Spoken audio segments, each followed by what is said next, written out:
Yo, what's up, man? Mega Man in the building, man. We back in the lab. I see they just dropped that V Gotti versus Chuck 50. Another good battle by V Gotti, man. He missed the consistency. Every single battle, he is at a certain level or higher. Um, this dude, he don't stop. It's like he battle around the clock and he don't slip in his potency.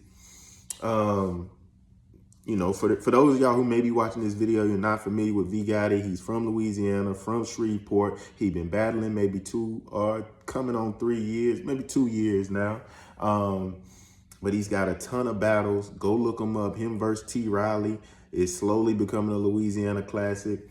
Um, I had him ranked.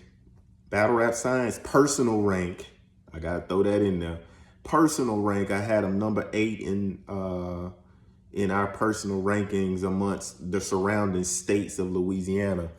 But he's doing his thing. And for those who aren't familiar with Chuck 50, man, he is making a name for himself as well. People are getting out of the way of battling Chuck 50. He's a rapper, so he gonna get in the flow pockets and rhyme with you. And he's also very creative. He runs with the dark side. He runs with Briz Rothstein team. He almost gives you a feel like Tink the Demon. But I feel like both of these guys are kind of on their rise at the same time. And so they meet and battle on Tay Rock's lead, No Entourage. If you ain't seen that battle, check it out. I'm gonna probably put the link below or put it somewhere.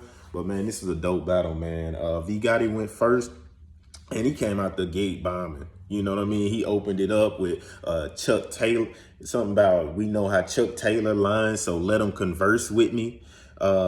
Then he came back around and said he gonna put a shotgun right where your ribs, I'm gonna put a shotgun right where your bones fracture and tell you pump your brakes. Nah, he had some punches in that first round, man. A really solid round from V Gotti. I would say above average round for V Gotti. And then it was on Chuck. And Chuck came out, bombing as he does, in and out of the pockets. Really, really good rhyme schemes. And sonically, his flow is just fluid. He had a drug line where he said, where I'm from, if the baby had a birth defect, you could abort it. That kind of shook the room. And he had some more punches, but I don't feel like overall his round surpassed the energy and the consistency that V Gotti set in that first round. So I gave V Gotti that first round pretty clear. The second came back around, and V Gotti, he known for the rebuttals. I think he opened up with a couple of rebuttals, which was cool. He had a parallel universe in there. He was like, "Do you believe in a parallel universe?" I do, because 50 gonna die before Gotti in this, in this ending or something he say. So I was like, okay, I get that. Usually I don't fuck with when somebody else use another person's super move. But that one was cool because I seen he had something for it. It was creative. It was something you really wasn't expecting that, but that's real talk. You know what I'm saying? Irv Gotti died before 50, but I guess he's saying in this universe 50 about to die before V Gotti. So that was cool. Then he had another punch. Whoever won't wreck, it's a demolition crew. Just dropped the location, which was fire. Oh, then he had the 50 gonna be missing too and end up on the first 48. That was fire. That was fire. V Gotti had some shit in this battle, man. But then Chuck 50, he came back. And he came back with the alliteration, something a little bit different. A lot of people can't do this. So he came out the gate with the V is for violence, very vivid, vicious, just hitting with the V word, very vivid, vicious. You with the village, you ain't got your own voice, so you got niggas to vouch. Now that was cold how he was doing that, and I really appreciated the alliteration there.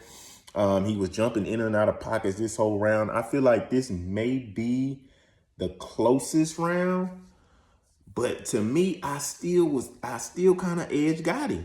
I'm not gonna hold you. I still kind of edge Gotti, and it could be because I'm more so the style with the punches is just something that like I gravitate to. But I ain't mad if somebody got Chuck in that second as well, because just the flow that he was doing, and the alliteration, and his aggression and delivery is always on point. So that was a dope second round for sure. And then in the third, I feel like V Gotti just kind of took it to a different level, man. He really made it his third relatable, and kind of brought it home with some of his real life stories, or some stories that kind of tied and brought the audience in.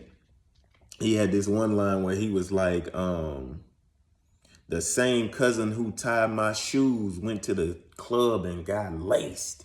You know what I mean? He went through a kind of like a story of him growing up with his cousin, and he ended it off with that. Now, it was kind of heartfelt and dope. And then Chuck came back, and he had some punches in that one too. He was saying something about I never get robbed, never let a nigga take shit from me. I won't even give a nigga directions. And it was cold. The crowd was loving it, man. So overall, it was a dope battle, man. I gave it to V Gotti. I kind of edged the second and third to V Gotti, but I ain't mad if somebody has it given Chuck that second. But I don't really see a way that Chuck got that first. But it's definitely a good battle, a good look all the way around. Chuck did his thing. Chuck 50, that is, he did his thing. A good look for him on No Entourage, Tay Rock's League, and V Gotti, definitely a good look for him as well. I feel like that adds to both of their stock, man. Y'all go watch that battle and check it out. Let me know how you call it. Let me know if maybe you had the third different, or maybe if you had the first different, or how you call that, man. But shout out to them boys, man. Battle Rap Science. We out.